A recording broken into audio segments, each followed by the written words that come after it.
सो इस वीडियो में हम वो सब डिस्कस नहीं करने वाले हैं कि बुक्स पढ़ने के क्या बेनिफिट्स हैं एंड ऑल दैट, बिकॉज मैं ऑलरेडी अज्यूम कर रहा हूँ कि आप बुक पढ़ते हो एंड जो उसमें लिखा होता है वो रिटेन नहीं कर पाते। मतलब आपको समझ आ जाता है बट जब अप्लाई करने की बारी आती है तब आप अप्लाई नहीं कर पाते, या फिर आप दूसरी कैटेगरी में आते हो कि आपको बुक पढ़ना तो है, आपको अच्छा तो लगता है बट कोई भी रीजन की वजह से आप पढ़ नहीं पाते। मे बी आपको बोरिंग लगती है या फिर आप पढ़ तो लेते हो बट आपके दिमाग में उसकी प्रोसेसिंग ही नहीं होती। ये चीज भी बहुत बार होती है। मीन्स कि आप पढ़ रहे हो, आपको समझ में भी आ रहा है क्या लिखा है बट अपने साथ आप वो रिलेट नहीं कर पाते। I remember when I used to read books, I mean अब भी मैं पढ़ता हूँ बट जब मैं पहले पढ़ता था तो जो भी मैं चीजें रीड कर रहा होता था तो मुझे समझ में तो आती थी बट प्रोसेस ही नहीं हो पाती थी कि ये मैं कहाँ पे अप्लाई कर सकता हूँ। एंड टू बी ऑनेस्ट मैं पूरी बुक फिनिश कर देता था एंड जब मैं बुक को देखता था तो मुझे एक चीज भी नहीं पता होती थी उस बुक के बारे में जो मैंने पढ़ी हो। मीन्स कि मुझे एक लाइन भी नहीं याद कि ये बुक है किस बारे में, वो भी मुझे याद नहीं रहता था।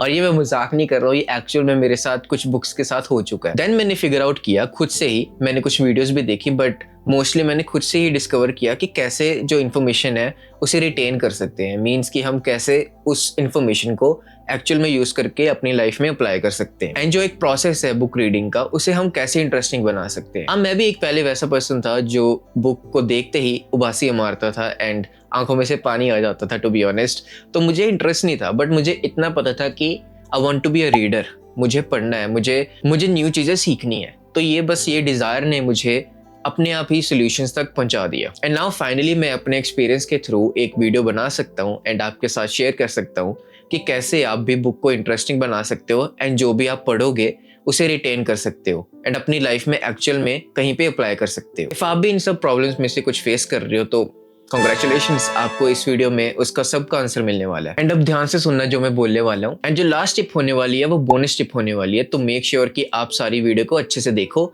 एंड तभी आपको लास्ट पॉइंट समझ में आएगा एंड एक्चुअल में उस टिप की आपको वैल्यू पता लगेगी। सो चलिए देखते हैं कि टिप 1 क्या है। So first point is highlight. So for example आप बुक रीड कर रहे हो एंड उस पेज में से आपको कुछ अच्छा लगा जो आपके लिए न्यू था, मतलब कुछ ऐसा नहीं जो आपको ऑलरेडी पता है। सो फॉर एग्जाम्पल आप बुक रीड कर रहे हो तो आपको जैसे इस पेज में से कुछ अच्छा लग गया, फॉर एग्जाम्पल ये पेज है, तो ये सब सारी चीजें मेरे लिए नॉर्मल थी तो इसलिए मैंने इसको हाईलाइट नहीं किया। ऐसा नहीं है कि उस पेज का कोई मतलब नहीं है बट जो बातें हमने ऑलरेडी बहुत बारी सुन ली हैं एंड उसकी रेपिटेशन ऑलरेडी हो चुकी है, उन बातों की रेपिटेशन हो चुकी है तो उनको हाईलाइट नहीं करना है। हमेशा उनको हाईलाइट करना है जो नहीं है हमारे लिए। क्योंकि मेरे दिमाग में ये भी क्वेश्चन आता था कि हाईलाइट सबको करना है, किस चीज को हाईलाइट करना है। एंड कई बार तो हमें पता होता है कि हाँ इंपॉर्टेंट थिंग्स को हाईलाइट करना है बट एक इंपॉर्टेंट थिंग्स की भी तो डेफिनेशन होती है। ऐसे ही थोड़ी हम कुछ भी हाईलाइट कर देंगे जो इंपॉर्टेंट लगे। तो आपको सिर्फ वो चीजें हाईलाइट करनी है जो आपके लिए न्यू है एंड आपको लग रहा है कि यार मैं यहाँ पे वीक पढ़ रहा हूँ अपनी लाइफ में एंड आप उसे हाईलाइट कर सकते हो ताकि माइंड में एक रेपिटेशन हो जाए कि आपने हाईलाइट की है। ये हाईलाइट आप इसलिए नहीं कर रहे हो क्योंकि आप बाद में बुक जब पढ़ोगे दोबारा तो आपको दिख जाए कि हाँ यार ये पॉइंट इंपॉर्टेंट था। ये सिर्फ आपको इसलिए हाईलाइट करना है ताकि आपके माइंड में एक इमेज छप जाए कि आपने ऐसे हाईलाइट किया था इस पॉइंट को, दैट्स इट। इसका और कोई मीनिंग नहीं है। क्योंकि जब हम स्कूल में पढ़ते थे तो तब हम उन्हीं चीजों को हाईलाइट करते थे जो इंपॉर्टेंट थी, जो हमें दोबारा खोल के याद करनी होती थी। बट इन बुक्स में बिल्कुल डिफरेंट है। इन बुक्स में आप सिर्फ हाईलाइट कर रहे हो ताकि आपकी मेमोराइज हो जाए वो चीज एंड आप जब एक्टिवली उसको हाईलाइट करोगे तो वो चीज आपको याद रहेगी। तो फॉर एग्जाम्पल मेरे हाथ में थिंक स्ट्रेट बुक है बाय डेरियस फॉरॉक्स। तो इसमें एक चैप्टर है नो मोर क्विक डिसीजंस। तो इसमें काफी कुछ लिखा हुआ है बट मैंने सिर्फ उसी चीज को हाईलाइट किया जो मुझे न्यू लगी, जैसे कि just taking an extra day to think, that's all you need. तो इसमें ये लिखा हुआ था कि हम जब डिसीजन बनाते हैं तो काफी क्विक बनाते हैं। फॉर एग्जांपल हम प्लान्स बनाते हैं अपने फ्रेंड्स के साथ जो अभी 1-2 महीने बाद है बट हमें उन्हें पहले ही बता देते हैं कि हाँ मैं तो चलूंगा ही एंड इन दी एंड जब बारी आती है जाने की तब आपके और टास्क होते हैं जिसकी वजह से आप नहीं जा पाते। तो इस चैप्टर में कुछ ऐसा लिखा था कि नो मोर क्विक डिसीजंस।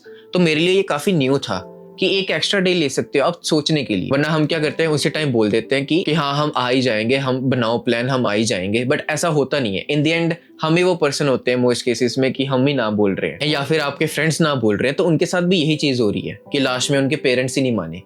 तो ये चीजें उनको पहले से देखनी चाहिए थी, राइट। तो चलो इस बुक के बारे में बात नहीं करते हैं, वो किसी और दिन करेंगे। So it actually works and आपको याद हो जाएगी जो भी आप चीज हाईलाइट करने वाले हो वो आपको याद हो जाएगी फॉर श्योर। एंड इफ आप जस्ट नॉर्मली रीड कर रहे हो एंड आपके पेजेस ऐसे ब्लैंक दिख रहे हैं कि जस्ट जैसे पहले थी वैसे ही अब है, तो दिमाग में ऐसा आता है कि यार तूने तो पढ़ा ही नहीं है इसको। तो एक्चुअल में ये सबकॉन्शियसली ऐसा लगता है कि हमने पढ़ा ही नहीं है तो हमें याद ही नहीं होता कुछ भी। तो आई होप जो मैं बोलने की कोशिश कर रहा हूँ वो समझ में आ रहा होगा। ओके चलो वो चीज छोड़ दो जो मैं बोल रहा हूँ, आप एक बार खुद ट्राई करना। ओके जब आप रीड करोगे तो ऐसे हाईलाइट करो जो भी आप पढ़ रहे हो जो आपके लिए न्यू थी, एंड जब आप कल दोबारा पढ़ोगे वही बुक तो आप पेज पीछे करके देखना, तो आप देखना कि आपने ज्यादा रिटेन किया है अब या फिर पहले आप करते थे जब आप सिर्फ रीड कर रहे थे। एंड नाउ देखते हैं कि सेकंड टिप क्या है, मेक नोट्स। अब आपको कैसे नोट्स बनाने हैं? आपको क्या लग रहा है कि ऐसे नोट्स बनाने जैसे हम स्कूल टाइम बनाते थे कि बुक पढ़ी एंड उसके ऐसे नोट्स बनाते गए? वैसा आपको कुछ नहीं करना है। आपको इवन दो बुक्स को और इंटरेस्टिंग बनाना है, ना कि और बोरिंग। एंड जब आप बुक रीड करने जा रहे हो तो आपको ये सोचना है कि हाँ यार मजा आने वाला है, एंड ना कि ये थिंकिंग बनानी है कि यार इतना करना पड़ेगा, इससे अच्छा तो मैं पढ़ो ही ना। सो जो ये नोट्स मेकिंग होने वाली है वो आपके बुक पढ़ने के एक्सपीरियंस को और इंक्रीज करने वाली है। सो आप दो चीजें कर सकते हो नोट्स बनाने के लिए, या तो आप पेपर पेन ले सकते हो एंड या फिर आप अपने फोन में नोट्स ऐप में वो नोट्स बना सकते हो। एंड अभी मैं आपको बताऊंगा कि वो नोट्स बनाने कैसे हैं, कि आपको फुल सेंटेंस ही लिख देना है या फिर कैसे करना है, वो भी मैं बताता हूँ। सो जैसे कि मैंने अपने नोट्स में ऐसे बुक का टाइटल लिखा होता है एंड ऑथर का नाम लिखा होता है, एंड देन उसमें जब मैं खोलता हूँ वेट मैं आपको दिखाता हूँ। फॉर एग्जांपल यही बुक का एग्जांपल ले ले जो मैंने अभी आपको दिखाई थी, तो मैंने ऐसे लिखा हुआ है थिंक स्ट्रेट डेरियस फॉरॉक्स, ऑथर का नाम एंड बुक का टाइटल आप देख सकते होगे। या अब फोकस हुआ। तो इसमें भी चैप्टर वाइज थे, बट ये बुक पे डिपेंड करता है एंड आप पे डिपेंड करता है कि आपको जनरल पॉइंट्स लिखने हैं या फिर चैप्टर वाइज लिखने हैं। तो अगर कोई बुक ऐसी होगी जैसे एटॉमिक हैबिट्स, तो उसमें जैसे हर एक चैप्टर में आपको बहुत सारा नॉलेज मिलने वाला है, बट इसमें छोटे छोटे चैप्टर्स थे, 1 पेज का 2 पेज का, तो उसमें आपको चैप्टर वाइज लिखने की कोई जरूरत नहीं है। अब ये बुक थी ऐसी जिसमें हम सिर्फ ऐसे लिख सकते हैं, जैसे अब बुक होगी एल्केमिस्ट, तो वो स्टोरी बेस्ड है, तो उसमें चैप्टर्स तो हैं बट हम ऐसा नहीं लिख सकते कि इस चैप्टर से हमने ये सीखा, इस चैप्टर से हमने ये सीखा, तो उसका भी आप जनरल लिख सकते हो। बट जो चैप्टर बेस्ड एक्चुअल में चैप्टर बेस्ड है जैसे एटॉमिक हैबिट्स फॉर एग्जांपल, तो उसमें आपको बहुत सारा नॉलेज मिलेगा इकट्ठा एक चैप्टर में ही, तो आप फिर उसमें चैप्टर वाइज नोट्स लिख सकते हो। अब जैसे कि आप देख सकते हो कि मैंने वो लर्निंग्स लिखी हुई हैं जो मुझे लगा कि मेरे लिए न्यू है। आपने पहले हाईलाइट कर दिया एंड आप हाईलाइट काफी कुछ करोगे राइट, बट आपको चुन के उनमें से जो हाईलाइट किया है उसमें से चुन के ही आपको इसमें लिखना है। एंड लेट्स सपोज आपने 5 चीजें हाईलाइट की एक पेज में, तो आप सारी थोड़ी लिखने लग जाओगे। जैसे कि हाईलाइट के स्टेप में आपको देखना है कि आपको हर एक लाइन को हाईलाइट नहीं करना है या फिर पूरी लाइन को नहीं हाईलाइट करना है। मे बी आप एक वर्ड हाईलाइट कर सकते हो या फिर एक कोटेशन हाईलाइट कर सकते हो, जो भी आपको इंपॉर्टेंट लगता है। एंड जो ये नोट्स बनाने का स्टेप है इसको आपको फर्दर नीच डाउन कर देना है, लाइक आपको उसमें से भी कम लिखना है। जैसे 5 चीजें आपने हाईलाइट करी तो मे बी उसमें से सिर्फ एक चीज लिखने वाली है जो आपके लिए आज के टाइम पे बहुत इंपॉर्टेंट है एंड आप उसे अभी अप्लाई कर सकते हो। तो फॉर एग्जांपल ये इतनी मोटी बुक है, लाइक इतनी भी नहीं है वैसे तो 100 पेजेस की है, तो इसके जो नोट्स बने हैं वो सिर्फ इतने बने हैं, आप देख सकते हो सिर्फ इतने। तो मेरे को अगर दोबारा पढ़ने की नीड लगी तो मैं सिर्फ नोट्स खोल सकता हूँ, ना कि इसको दोबारा पढ़ने के। हाँ मैं पढ़ सकता हूँ क्योंकि मैंने ऑलरेडी हाईलाइट किए हैं, तो मुझे दोबारा हेल्प हो सकती है जो भी मैंने पढ़ा होगा उसको रिमाइंड करवाने के लिए। तो अगर आप सोच रहे हो कि यार नोट्स बनाने का क्या फायदा, तो उसका फायदा ये है जैसे आपने हाईलाइट करके अपने माइंड को रेपिटेशन किया उस थॉट का, उस कोट का जो लिखा हुआ था, ऐसे ही same goes with making notes. जब आप नोट्स बनाओगे इवन दो आप टाइप करोगे या फिर आप पेन पेपर के साथ लिखोगे तो आपकी रेपिटेशन होगी। जो भी बिहेवियर जो भी थॉट आप बार बार सोचते हो आप वही होते हो, इतना तो हमें पता है राइट। अगर आप अपने बारे में बुरा बोल रहे हो तो आप वैसे ही बन जाओगे। अगर आप अपने बारे में कॉन्फिडेंट बोलते हो कि मैं कॉन्फिडेंट हूँ, आप वैसे ही बन जाते हो क्योंकि आपने रेपिटेशन की हुई है उस थॉट की बहुत बार। ऐसे ही आपको न्यू थॉट्स, आपके लिए जो न्यू चीजें हैं उसकी रेपिटेशन बहुत बार करनी पड़ेगी, तो ही आपके वो लाइफ में अप्लाई हो सकेगा, तो ही आपके लाइफ में वो एंटर हो सकेगा। ऐसा नहीं होगा कि आपने एक बार पढ़ लिया। इसलिए ही हम भूलते हैं क्योंकि हम पढ़ तो लेते हैं बट उस थॉट की, उस लाइन की रेपिटेशन नहीं होती। तो पहले आपने हाईलाइट करके रेपिटेशन करा एंड देन आपने फोन में या फिर लिख के उसकी रेपिटेशन और करी। एंड इसमें आपको फुल सेंटेंसेस नहीं लिखने हैं, इसमें आप अपने वर्ड्स में कुछ लिख सकते हो। फॉर एग्जाम्पल वहां पे कुछ लिखा होगा कि यू हैव द एबिलिटी करके कुछ भी लिखा होगा लाइन, तो मैंने बस उसका इतना ही लिखा है, I have the ability to decide the way I think. तो मैंने इसको आई करके लिख दिया सो दैट कि मैं जब इसको दोबारा पढूं तो ये मुझे ऐसा लगे कि मैं अपने आप को बोल रहा हूँ, अपने लिए बोल रहा हूँ। तो उसमें तो कुछ और ही लिखा था, लाइक उसका एक कॉम्प्लिकेटेड कोड था या सेंटेंस था, बट मैंने इसको अपनी लैंग्वेज में लिखा। तो आपको अपनी लैंग्वेज में लिखना है। अगर आप सेम लिख दोगे तो हमें ऐसा फील होगा कि हम सिर्फ कॉपी पेस्ट कर रहे हैं, तो वो रिटेन हो ही नहीं पाएगी इन्फॉर्मेशन। तो इसलिए आपको अपनी लैंग्वेज में लिखना है सो दैट आप जब उसको दोबारा पढ़ते हो तो आपको पता होगा कि आप कहाँ पे अप्लाई कर सकते हो। वरना उसका कोई यूज ही नहीं है, क्योंकि वो बुक में तो ऑलरेडी लिखा हुआ है, आपको दोबारा लिखने की क्या जरूरत है। आपको याद है हम स्कूल टाइम में कैसे असाइनमेंट्स बनाते थे? मतलब एक प्रैक्टिकल फाइल होती थी आगे, उसको हमें कॉपी करना होता था पिछले पेजेस पे। आई मीन कोई सेंस बनता है? क्योंकि वो तो ऑलरेडी प्रिंटेड लिखा हुआ है एंड बाद में हम सिर्फ उसको कॉपी कर रहे हैं, इवन दो हम डायग्राम्स भी कॉपी कर रहे हैं। कम ऑन, मतलब क्या ही चल रहा होता था school time. Anyways, and now अब देखते हैं कि थर्ड टिप क्या है, read with someone. So recently ही मैंने इस टिप की वैल्यू देखी है कि जब हम किसी के साथ पढ़ते हैं तो हम ज्यादा रिटेन कर पाते हैं, क्योंकि हम जब पढ़ते हैं तो वो अपना शेयर करता है पर्सपेक्टिव जो हमने पढ़ा एंड हम भी करते हैं, तो उसकी वजह से दिमाग में और रेपिटेशन होती है। In the end it all comes down to reputation. हमें बस हर एक थॉट की रेपिटेशन करनी है जिसको अपनी लाइफ में हमें अपनाना है। ये सबसे इंपॉर्टेंट लाइन है इस वीडियो की कि हमें रेपिटेशन करनी है हर थॉट की। ये वीडियो उस पे ही है, हम कैसे रेपिटेशन कर सकते हैं कोई थॉट की। एंड आप अपनी तरफ से भी कोई टिप निकाल सकते हैं, आपको बस रेपिटेशन करनी है। मे बी आप किसी के साथ वीडियो कॉल पे ऐसे बुक पढ़ सकते हो या फिर कॉल पे पढ़ सकते हो, कुछ भी कर सकते हो, बस जो चीज आप पढ़ रहे हो उसकी रेपिटेशन होनी चाहिए। So let's come back to the tip number 3। तो पहले मैं क्या करता था कि अकेले बुक्स पढ़ता था, कि मैं पढ़ रहा हूँ अकेले एंड उसको लिख रहा हूँ, नोट्स बना रहा हूँ, हाईलाइट कर रहा हूँ, सब कुछ कर रहा हूँ, बट उतना रिटेन नहीं हो पाता था। बट अभी मैंने रिसेंटली स्टार्ट किया है अपने भाई के साथ पढ़ना, तो मेरे को सिर्फ 1 मंथ हुआ है एंड जो पेजेस की क्वांटिटी है वो थोड़ी कम हो गई है शायद से, बट जो मैं रिटेन कर रहा हूँ इन्फॉर्मेशन, क्योंकि इन द एंड वही मैटर करता है, जो मैं रिटेन कर रहा हूँ, मैं अपनी लाइफ में इतना प्रोडक्टिव हो चुका हूँ, आप वीडियो की क्वांटिटी से देख ही पा रहे होगे कि जो चीज मैं सोच रहा हूँ वो हो रही है। तो जो इन्फॉर्मेशन मैं पढ़ रहा हूँ वो इतनी ज्यादा रिटेन हो रही है, मैं आपको बता नहीं सकता। जो भी चीज मैं पढ़ रहा हूँ उसी टाइम में आप उसी चीज को अप्लाई कर रहा हूँ, उसी दिन अप्लाई कर रहा हूँ। ऐसा नहीं है कि कल करूंगा, अगले हफ्ते करूंगा, जो मैं पढ़ रहा हूँ उसी टाइम। और ये इसलिए ही हो पा रहा है क्योंकि उस थॉट की और ज्यादा रेपिटेशन हो रही है। आई वुड से कि इन टिप्स में से सबसे ज्यादा रेपिटेशन आपकी ऐसे ही होगी।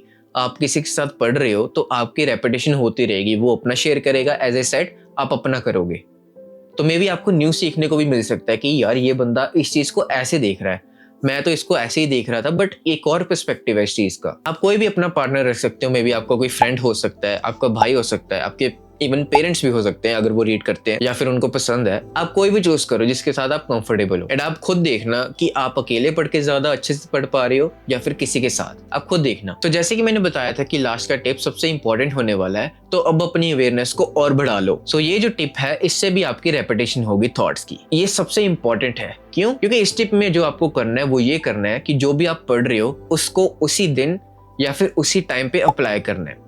फॉर एग्जाम्पल, आप प्रोक्रास्टिनेशन के रिलेटेड कुछ बुक पढ़ रहे हो, तो आपको क्या करना है, आपको जो पढ़ा है उसको प्रोक्रास्टिनेट करना है अप्लाई करने के लिए। मतलब आप प्रोक्रास्टिनेशन पे बुक पढ़ रहे हो बट अप्लाई करने में ही प्रोक्रास्टिनेट कर रहे हो, तो आपको बुक पढ़ने का वो फायदा ही क्या हुआ? जो चीजें आप पढ़ रहे हो उसको अप्लाई करो उसी टाइम पे अपने आप पे। ये काफी अनकंफर्टेबल होगा फॉर श्योर, क्योंकि एक टाइम आपका ऐसा आएगा आपको रीडिंग में तो मजा आना शुरू हो जाएगा बट अप्लाई करने में अनकंफर्टेबल फील होगा, तो आप उसे अवॉइड करते रहोगे। आप देखना, क्योंकि जो चीज आपने पढ़ी है वो पढ़ने में तो ईजी है बट अप्लाई करने में काफी डिफिकल्ट होने वाली है। मे बी उसमें लिखा होगा कि आप अपने फियर्स को ऐसे फेस करो, तो जब फियर फेस करने जाओगे तो मुश्किल तो होती है, तो आप हमेशा इसी वजह से, क्योंकि वो मुश्किल है, आप अवॉइड करते रहोगे अप्लाई करना। एंड बिना अप्लाई किए आप चाहे बुक पढ़ो ही मत, लिटरली बुक को ओपन ही मत करो, न्यू थॉट्स को अपने अंदर जाने ही मत दो अगर आपको अप्लाई नहीं करना है। सो जो चीज भी आप पढ़ रहे होगे उसको हाईलाइट किया, उसके नोट्स बनाए, एक पार्टनर के साथ पढ़ा, एंड देन आप क्या करोगे, उस चीज को उसी दिन अप्लाई करोगे। ऐसा नहीं है कि कल अप्लाई करूंगा, अगर आप रात को पढ़ रहे हो तो ऑब्वियसली कल अप्लाई करोगे, बट ये चीज भी ऐसे नहीं होनी चाहिए कि आप प्रोक्रास्टिनेट कर रहे हो। अगर उसी टाइम पे अप्लाई हो सकती है देन डू इट। जब आप पढ़ रहे होगे तो देखोगे कि यार मैं कहाँ इसे अप्लाई कर सकता हूँ, साथ साथ रिलेट करना है। रिलेट करना बहुत इंपॉर्टेंट है, क्योंकि जब आप रिलेट कर दोगे तो वो और अच्छे से याद हो जाएगी। जैसे अभी आप इस वीडियो को देख रहे हो एंड अपने साथ अगर रिलेट कर पा रहे होगे तो आप बोलोगे ये वीडियो काफी अच्छी है। अगर आप रिलेट नहीं कर पाओगे तो आप बोलोगे कि ये वीडियो अच्छी नहीं है एंड आप मे बी अब तक चले भी गए होगे, बट अगर आप रिलेट कर पा रहे हो तो आपको ये वीडियो याद रहेगी और ये याद रहेगा कि इस वीडियो को किसने बनाया था। क्योंकि कोई भी चीज जब हमारे साथ रिलेट हो जाती है ना तो हम उसको बहुत अच्छे से समझते हैं। फॉर एग्जाम्पल, आपको चूज करने को मिले कि आपको एक स्ट्रेंजर की लाइफ बचानी है या फिर फ्रेंड की, तो आप फ्रेंड को ही चूज करोगे, राइट? क्योंकि आपका कोई रिलेशनशिप है उसके साथ। तो रिलेशनशिप मीन्स रिलेट करना। एक्चुअल में देखा जाए तो वो भी एक पर्सन है, वो भी एक पर्सन है। मे बी आपका फ्रेंड इस सोसाइटी में कम वैल्यू ऐड कर रहा हो एंड दूसरा पर्सन ज्यादा कर रहा हो, बट फिर भी आप अपने फ्रेंड को ही चूज करोगे, राइट? तो आई होप आप समझ पा रहे होगे कि मैंने इसको लास्ट में क्यों रखा एंड इसको सबसे इंपॉर्टेंट क्यों बोला।